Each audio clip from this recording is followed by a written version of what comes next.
শ্রী রামকৃষ্ণদেব ভক্ত সঙ্গে একটি গল্প বলিতেছিলেন। এক স্যাকরার দোকান ছিল।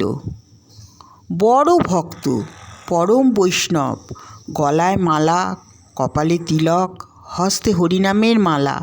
সকলে বিশ্বাস করে ওই দোকানেই আসে, তাকে সবাই বিশ্বাস করত। ভাবে এরা পরম ভক্ত, কখনো ঠকাতে যাবে না। একদল খদ্দের এলে দেখতো কোনো কারিগর বলছে কেশব কেশব, আর একজন কারিগর খানিক পরে নাম করছে গোপাল গোপাল।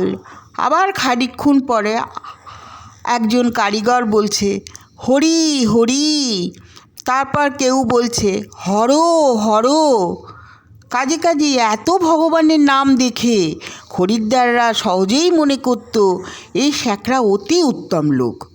কিন্তু ব্যাপারটা কি জানো? সে বললে কেশব কেশব, তার মনের ভাব। এসব খদ্দের কে?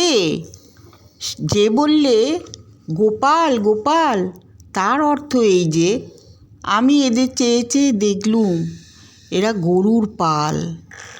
যে বললে হরি হরি, তার অর্থ এই যে যদি গরুর পাল তবে হরি অর্থাৎ হরণ করি।